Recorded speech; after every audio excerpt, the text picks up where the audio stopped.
balik lagi sama Linda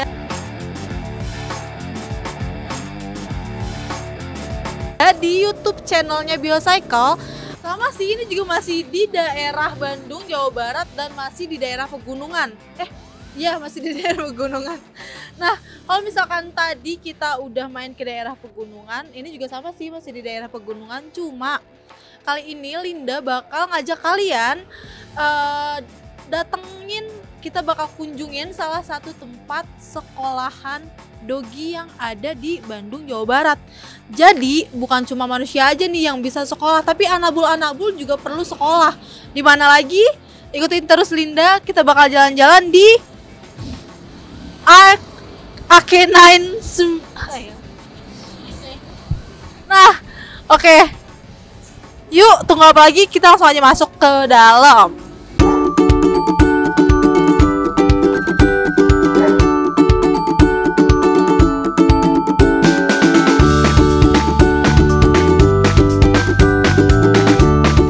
Baru datang aja kita udah disambut dengan mobil polisi dan juga anjing-anjing polisi.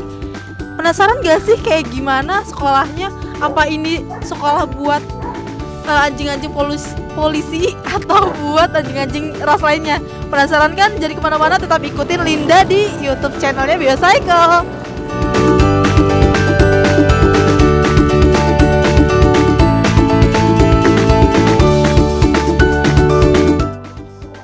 Coba kita langsung masuk aja ke dalam.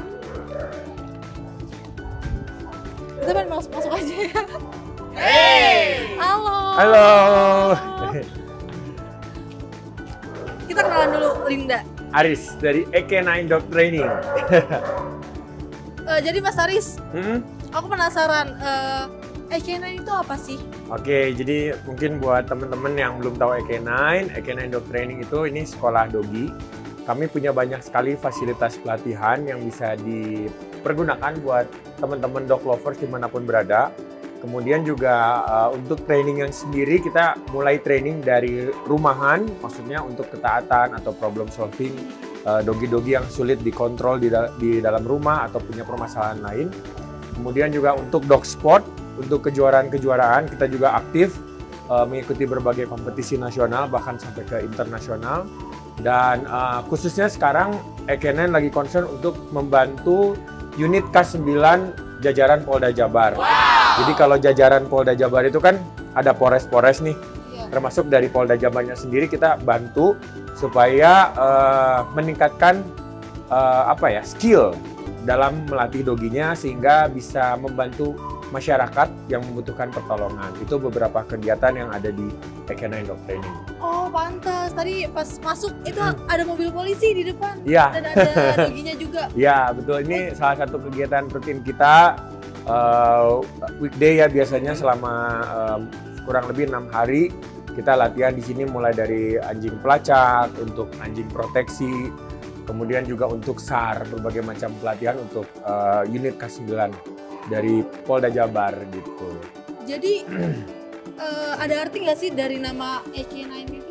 AK9 itu sebenarnya diambil dari A-nya ya, sebenarnya K gitu, kan A dan K gitu. Itu dari Al-Kahfi sebetulnya. Jadi kan di Muslim itu kan ada cerita ya, yang pemuda yang ditidurkan di guha ditemani dengan dogi, ya kan, dibangunkan beratus-ratus tahun, kemudian juga masih ada di sana, jadi mengambil inspirasi dari sana. Nah, K9-nya sendiri sebetulnya kan itu melambangkan bahasa dari Yunani kanin gitu, dibacanya K9, jadi lebih spesifik ke arah dogi gitu. Makanya kita bikin namanya AK9, jadi lebih gampang juga untuk diingat sama teman-teman dog lover gitu.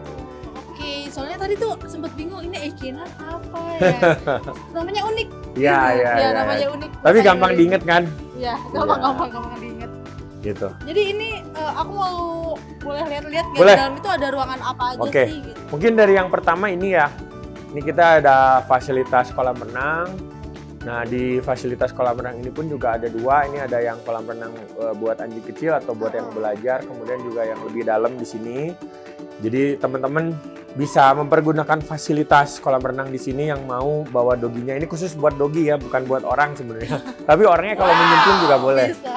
Terus juga ini ada area untuk ngobrol-ngobrol, hangout gitu. Kadang-kadang kalau misalnya weekend kita juga buka kantin di sini, jadi bisa makan bareng kayak gitu. Nah, terus masuk ke dalam. Nah, ini fasilitas indoor training. Ya, ini yang biasanya jarang dimiliki sama dog trainer atau dog training ya, tempat sekolahan dogi yang ada di wilayah Jawa Barat khususnya. Jadi kita berpikir sampai sejauh bagaimana mengefektifkan pelatihan di sini supaya dogi-dogi yang bersekolah di sini tuh nggak terkendala, karena kan kayak kemarin-kemarin nih biasanya kan kendala hujan ya. Nah, kalau hujan kan agak susah latihan, kasihan kan kalau anjingnya dihujan-hujanin. Makanya kita bikin fasilitas indoor training kayak gini. Terus juga di sini juga ada beberapa fasilitas training juga. Ini sama dibagi dua, ada ruangan yang kecil sama ruangan yang besar. Terus juga ini ada ruangan trofi. Ruangan trofi. Kalau boleh tahu ini udah sabet piala apa aja nih? Waduh, kalau ngomongin piala sih bingung banyak ya yang pasti ini piala-pialanya banyak ya, dari mulai kompetisi agility, ini kita dapat best of the best sering banget, kemudian juga juara 1. Kemudian penghargaannya ini paling nih. Kalau piala sih kejuaraan kita hampir semua kejuaraan ikut ya, mulai dari dog show sampai dog sport kita ikut semua. Ini juga penghargaannya kita nggak cuma dari Indonesia, ini ada dari Thailand, ini di kejuaraan Southeast Asia IPO dulu namanya, IPO Championship. Ini dari tahun 2013 di Thailand, ini kita dapat 2, 2013 sama 2014. Ini spesial buat saya sebetulnya karena jadi helper kayak gini nih yang ngebantu buat proteksi. Kemudian kalau dari dog show-nya kita aktif banget di Indonesian German Shepherd Club.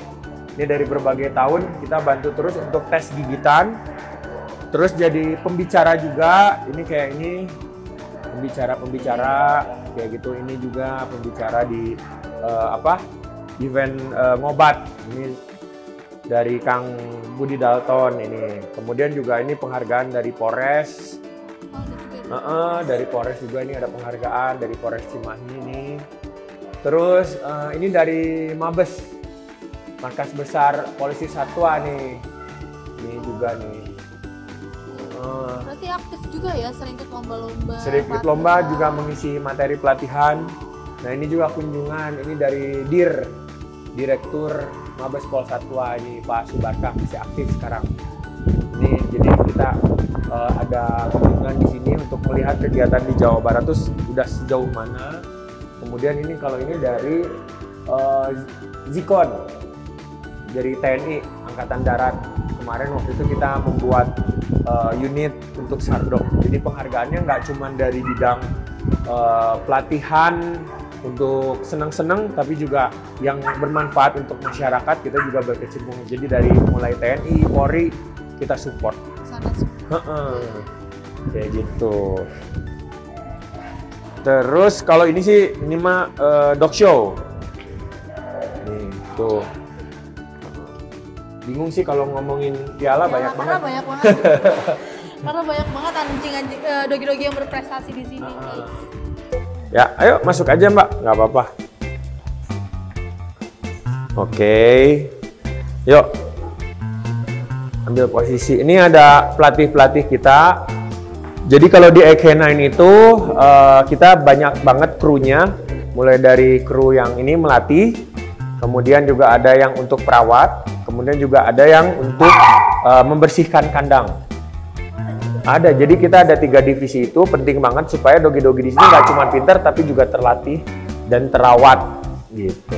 Oke, di sebelah kanan ada Mas Misbah sebagai pelatihnya.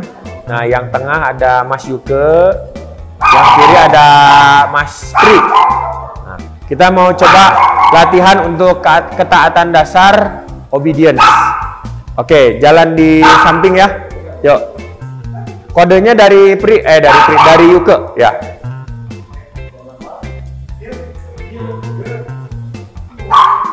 Nah, seperti di video terlihat. Jadi kalau dogi itu jalannya di samping sebelah kiri, tidak mendahului orang atau nggak narik-narik orang.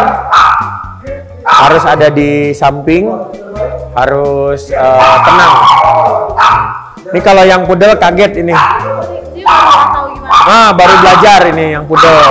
Lihat kameramennya jadi kaget dia. Gonggong-gonggong terus. Jadi kalau boleh tahu pelatihannya berapa kali sehari atau setiap hari? Setiap hari latihan, nggak cuma latihan tapi juga itu apa?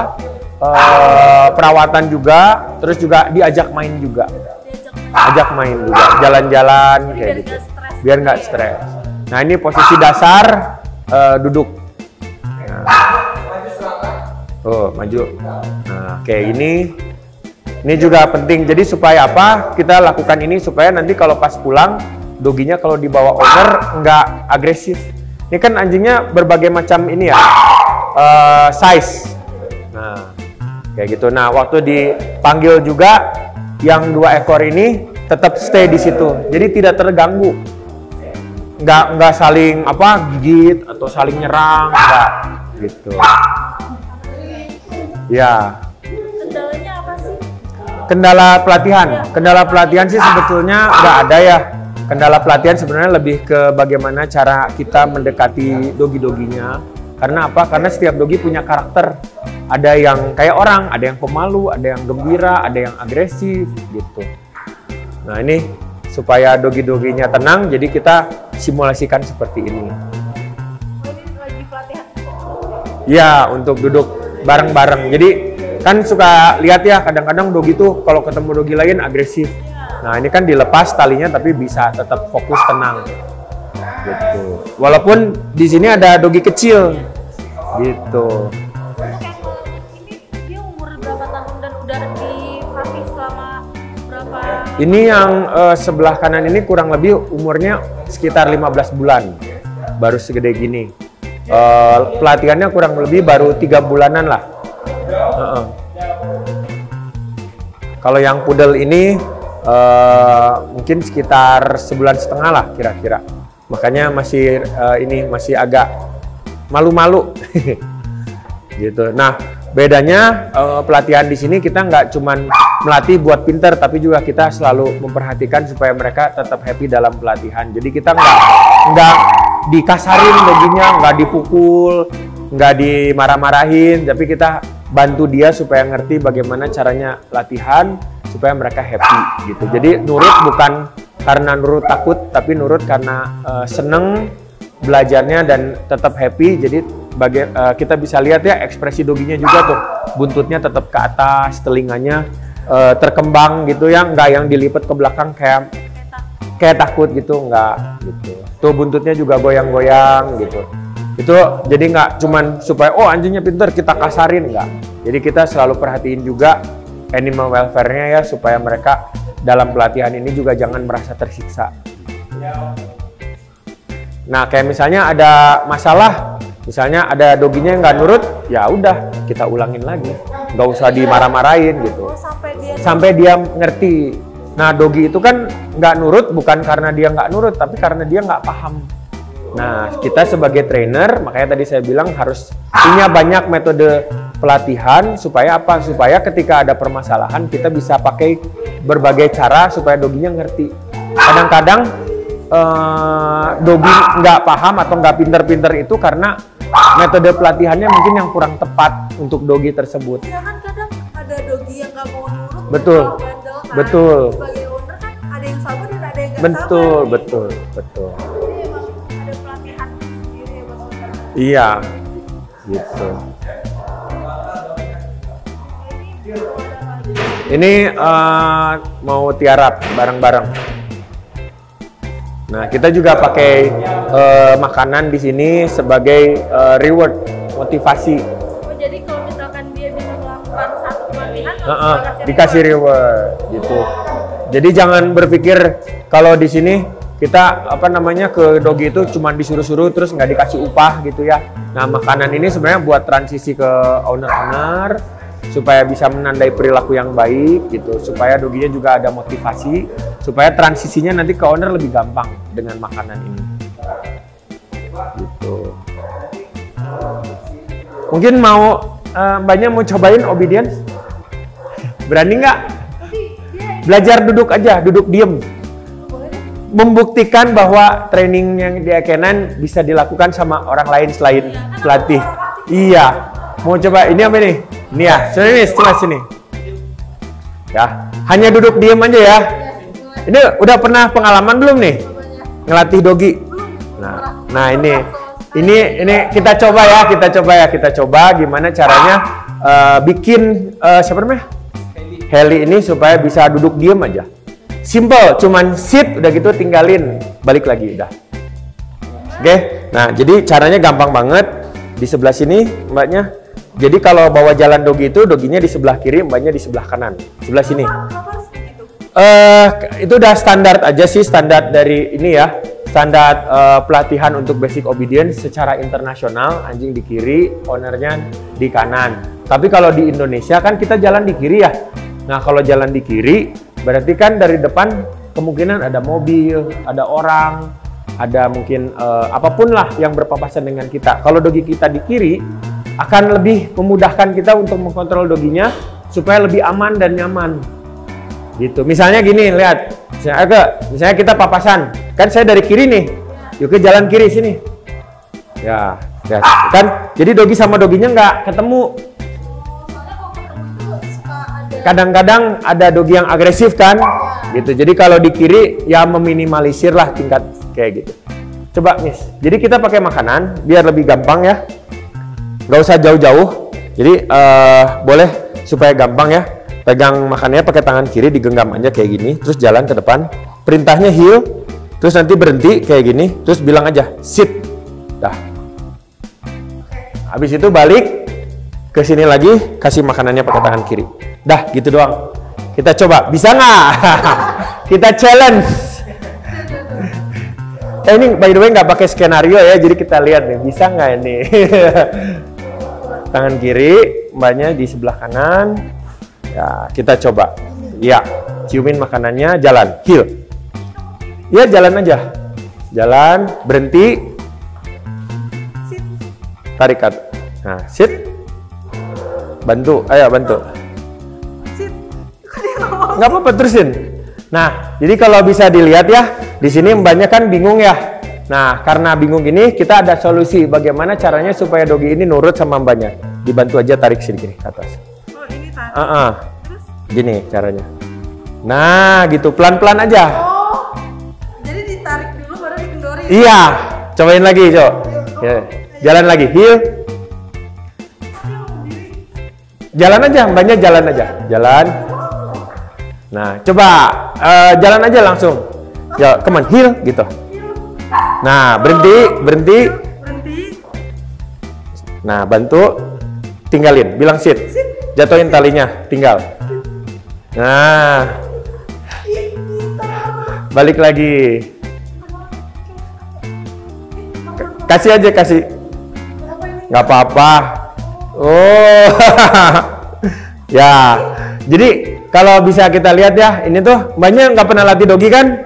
Nah, ini karena belum pernah ngelatih dogi, di sini diajarin kan bagaimana caranya ngelatih lagi, langsung bisa ya.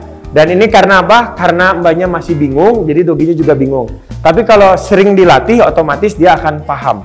Sekali lagi, mudah-mudahan lebih lancar. Coba ya, coba jalannya ke sini aja. Heel, good. Stop.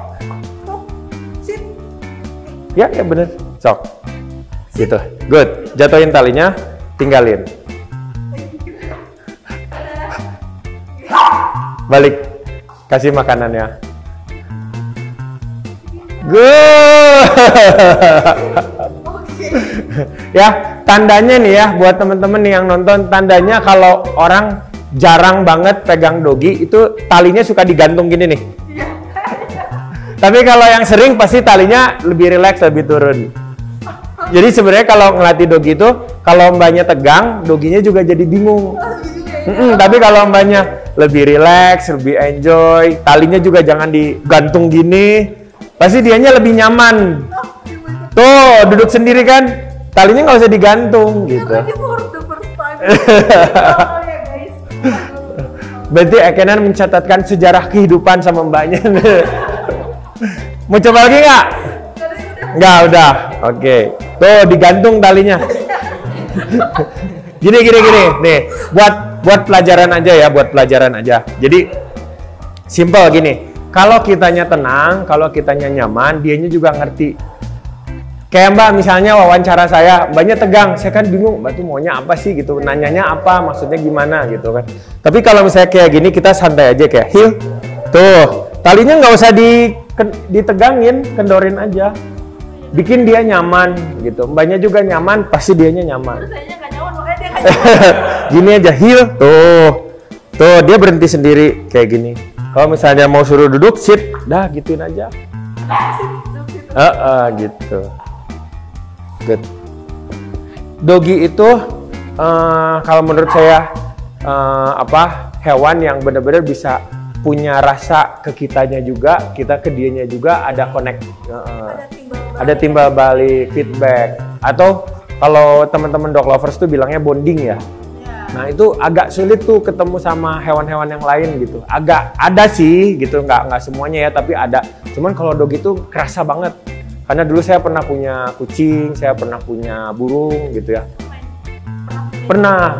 Terus hewan-hewan yang lain gitu. Kalau ke dogi itu kayak dia bisa ngerasain apa yang kita rasain gitu. Makanya kenapa tadi kalau Mbaknya bingung, dianya juga ini apa sih maksudnya gitu. Iya, gitu. Oke, good boy. Yakin nih nggak mau lagi? Enggak lah. Udah 2 kali. Oke, ya, Miss.